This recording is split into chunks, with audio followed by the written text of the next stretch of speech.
Please help support the channel by visiting our Amazon store, affiliate link below. Hey, what's going on everyone? My name is Matt Jarbo, this is 3 Buck Theater, and this is my review, my what I think, of Stranger Things 2. At first I thought it was Stranger Things Season 2, then I realized that no, this is technically a sequel. It feels like it plays out like one really long movie. But that's the whole beauty of Netflix. It gives us serialized storytelling over the span of 9 hours, and oh man, it's good. Oh, it's so good. So good. I would have already binged through this thing, but I have a girlfriend who's currently 8 months pregnant, and I was told to wait until she got home from work, and then I was told that we could only watch a couple episodes because she was tired. But then today I made us go through the rest of it. We just wrapped the whole thing up and started watching the Beyond Stranger Things, which is the after talk show that you can watch immediately following season 2, which is actually a really cool idea that it gives you 7 or 8 episodes of that right off the bat. So if you want to get a lot of behind the scenes info, that's actually something pretty cool, and I wouldn't be surprised if Netflix actually spends more time doing this for their original series. Now, that being said, Stranger Things season 2, while it doesn't necessarily improve over the first season, it's just as good as the first season, or it's definitely on par. There are a few things about it that I missed from the first season, a couple like elements that I felt could have been there, but that being said, I don't care. I freaking loved it. I freaking loved it, man. So the story this time around picks up a year later. So it's a year after the events of 11 disappearing, and this is where I found probably one of the first get out of jail plot hole fixes that they did. So what happened to 11? How did she get out of the Upside Down? Well, she just ran down the hallway and found another entry point that the Demogorgon had used, and while everyone was, all the military was coming in doing everything there, they just, she just climbed out and ran into the woods. And then, of course, that's where she meets up with Hopper. At the end of the first season, we see that he's leaving Tupperware and Eggos in like a little hunter's thing, and we think, oh, he knows that she's out there. We know that he's giving her Eggos, and that's kind of what happened. Kind of like she was running around in the forest for like a few weeks, and then he just randomly happened to cross her, even though like no one knew where she was, and he just happened to put Tupperware and Eggos in this thing. I don't know if it was just like I'm gonna leave this out there for her. Like, they never explained why that happened, or if they did, I completely missed it. But that was just like those first 2 things in the first couple episodes I felt was a huge plot, like a way to kind of retroactively fix a plot point. And that was one of the things I found to be kind of funny about it, was just like okay, like how are you guys gonna get yourself out of this one? Well, also at the end of season 1, Will vomited up a slug-like creature, clearly from the Upside Down, and that went into the sink, and then that wasn't ever really brought up again.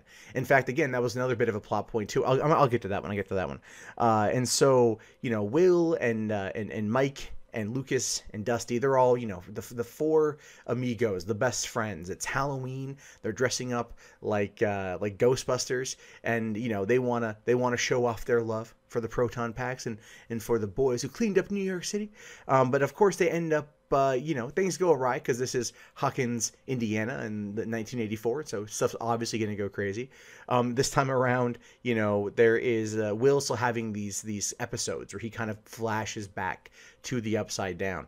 And it starts getting a little bit crazier because he starts seeing this shadow monster, this huge Lovecraftian looking being from another dimension. I mean, this thing was clearly inspired by Lovecraft.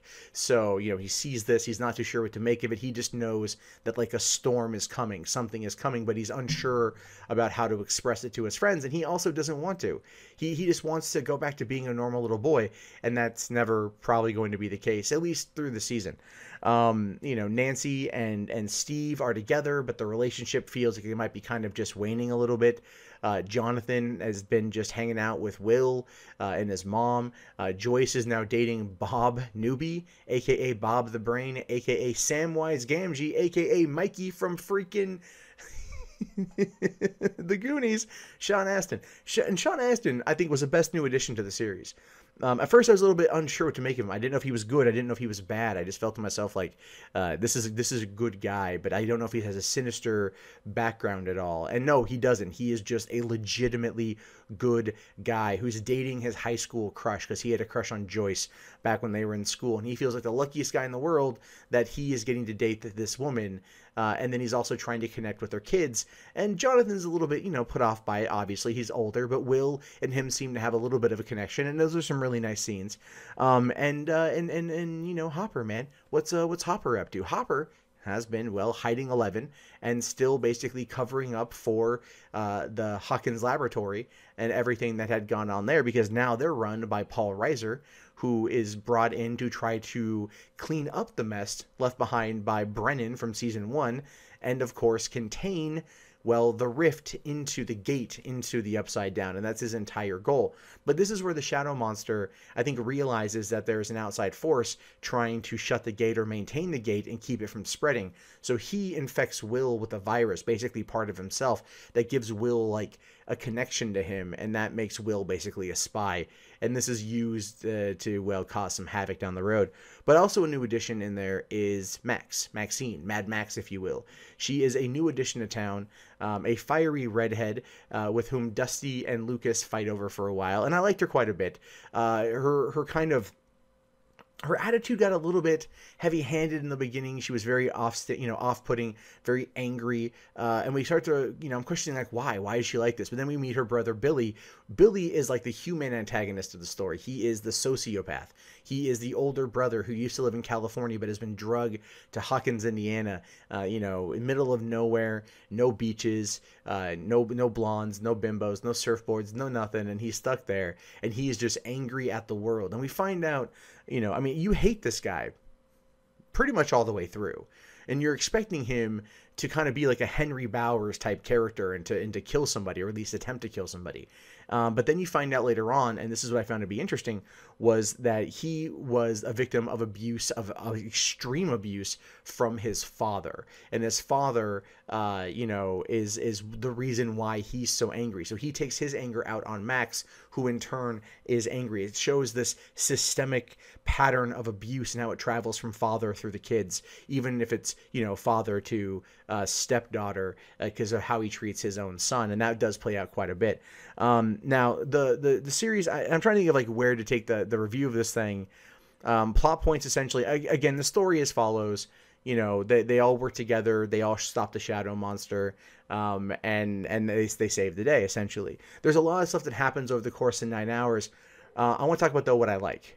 Pretty much all of it, with the exception, I want to say, of episode 7.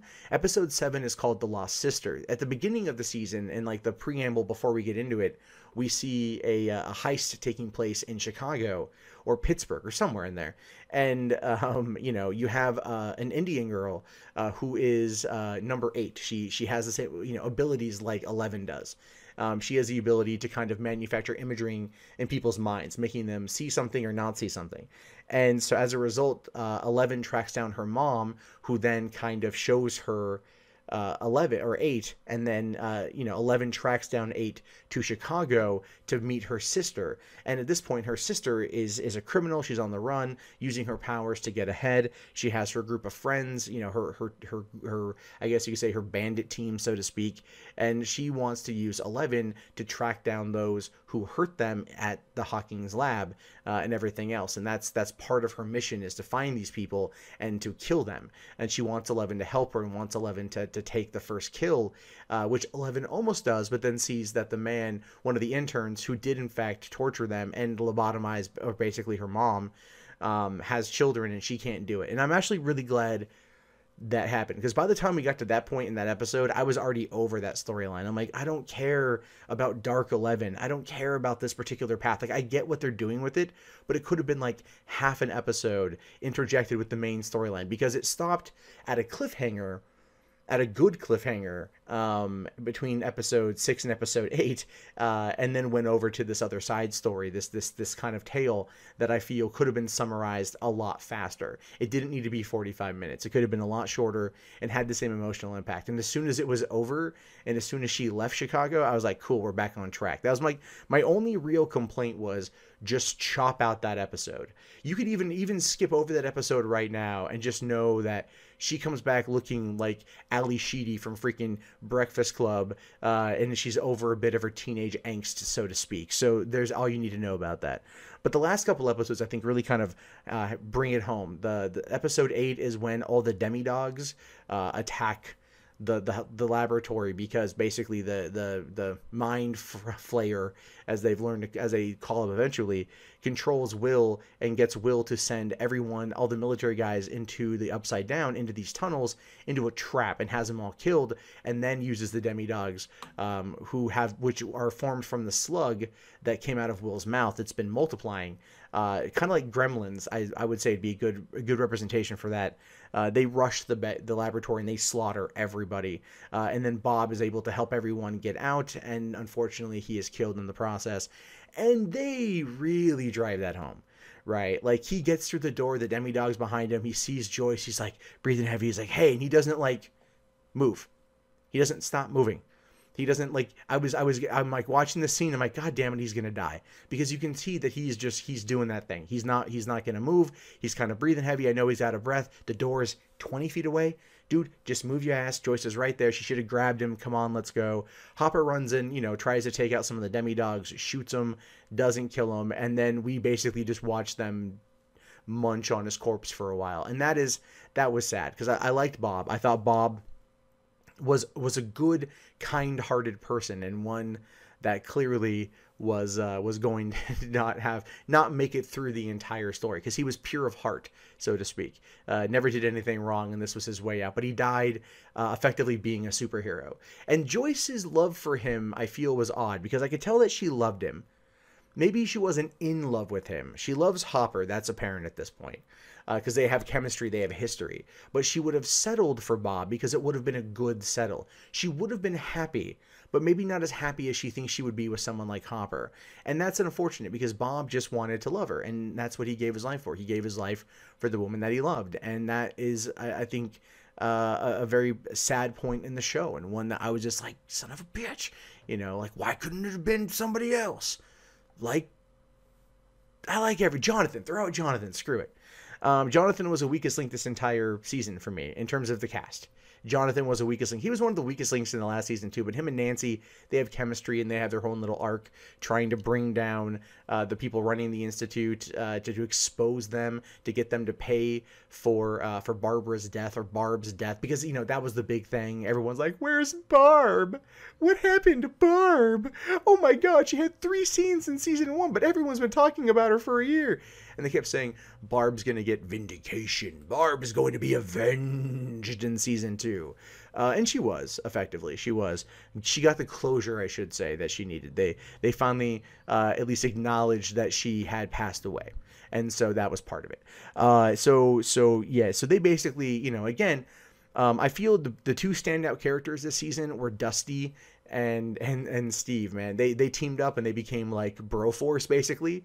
And that was awesome, because, like, Dusty looks up to Steve. Dusty got a lot more screen time this season, a lot more of his own arc. He ends up finding the slug, thinks it's a new species, like a new aquatic species, names it Dart, short for D'Artagnan, because it lugs 3 Musketeers, the nougaty-centered 3 Musketeers. And of course, it's a demidog, the proto-demidog, if you will. And he hides it from his friends, ends up killing his cat. So he ends up locking it in the cellar, or in the storm shelter, in which case then it buries into the tunnels that they have been digging underground, because the mind flayer has been digging out these tunnels and whatnot. And of course, nobody figured that out. That was kind of funny. Even the military guys didn't even realize that this was happening, because it was underneath their facility where the gate was. And by this point, the gate had become this huge, like, multi-story tall gate. and so it dug down to the bottom and created these tunnels, mapping its way throughout town, and that's how the demi-dogs are getting around, and that's what was poisoning a lot of stuff. In which case, you know, they figure out that 11 has got to be the one to close the gate, but in order to do that, her and Hopper go to the Institute to fight back. Everyone else is just like, okay, we need to do our own thing. And where in season 1, all three groups, you know, you had the adults, the teens, and the kids. They all came together through a natural convergence, which I really loved. This one did it again, and it wasn't shoehorned or heavy-fisted or heavy-handed or anything. But I really liked how it happened, how they came together, and then at the end they split apart. You know, Joyce and Jonathan and Nancy all take Will to Hopper's cabin and you know, basically sweat lodge Will to get the virus out of him. And when that happens, Hopper and 11 are able to go start closing the gate. But in the meantime, everyone else realizes that the demi-dogs are going to be running around, so they need to create a distraction. So they go to the graveyard, kind of like the center point of all of the hub of all of the tunnels. And they light it on fire, impacting the Mind Flayer, and then everyone's got to come on in. So all the demi-dogs come rushing in order to, you know, see what's going on, and using that as enough of a time for 11 to start closing the gate. And then they do it, and then it's, you know, everything is saved. And this is where I figured, you know, it's like it ends at a winter ball, right? 11 gets a night out with Mike. They kiss. Max and Lucas, you know, they kiss. So kind of solidifying their relationship. Dusty looks all good with his hair all up, you know, looking like Steve. Goes out, tries macking on the ladies through a numbers game. Ends up getting shot down, but then Nancy steps up and starts dancing with him as a way to kind of like, you know, raise his cool level, and then to also boost up his confidence, kind of like a big sister would. So that's what I love about this too. Is like the characters, they have this love for each other. You know what I mean? They have this love for each other, and they're going to be there for one another, because we know we have 2 more seasons of the show. We know that that's going to happen. Now, like I said, the only thing I really didn't care for was episode 7. Next time I even I'm going to rewatch the season, but I'm just going to skip over that episode. I just felt that it wasn't pointless. It was good for 11's development, but her finding her mom and going through all that stuff was also enough of a development to want to understand the meaning of family. I know that they wanted to do it to put her in there with somebody else who was like her, to put her in there, you know, to give her somebody else who had gone through the same thing, the same trauma, and how she turned out.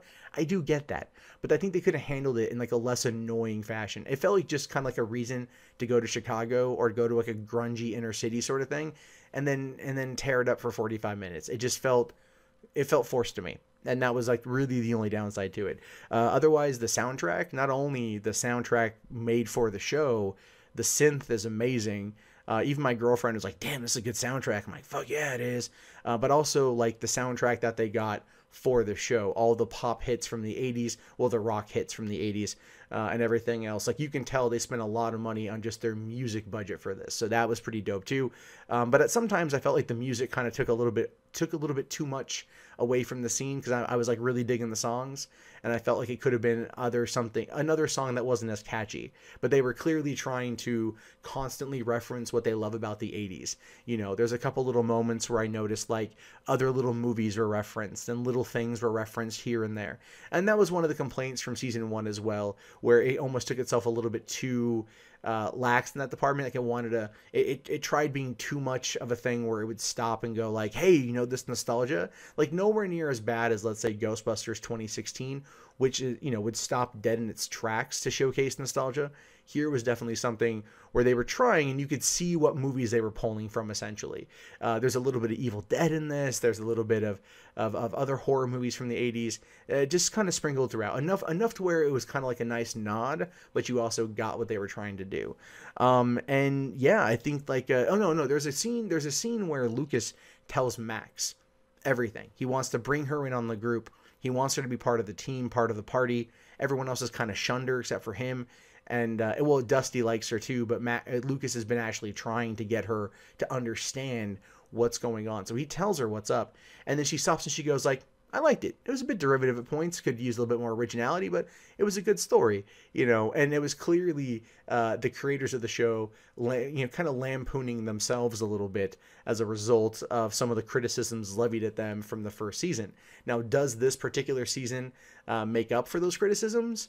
No, there's a couple points where it's a little bit derivative, it's a little bit, predictable, you can kind of see where things are going, but that doesn't take away from the fact that not only do you have fantastic characters, you have great writing, you have a story you care about, a continuation of a fantastic first season, and a story that lives up to that first season, and everything about it was great. I don't know where they're going to go next. There's 2 more seasons that we know of. We know they're talking about a time jump going forward from now, where it's going to probably be a couple years. I mean, the guy who plays Dusty is 15. The other kids are going to be around 14, 15 around that time. So they could skip from being in 8th grade to being into like 10th grade or maybe 11th grade and have it be the last 2 years, where the series concludes with them graduating high school or something, even though they may not be that age just yet. But that being said, look, I loved it. I need to just binge watch the first 2 seasons back to back. The kid who played Will, I forget his name right now, fantastic actor. All the kids were fantastic actors. Everyone gave 110%, and you can see that this show was made with a lot of love, and it is very, very, very worthy of the praise it's been getting. So I can't recommend it enough. I do want to know what you guys think about this. Let me know in the comments below. My name is, of course, Matt Jarbo. This has been 3 Buck Theater. I'll talk to you guys later. Have yourself a fantastic day, and peace out.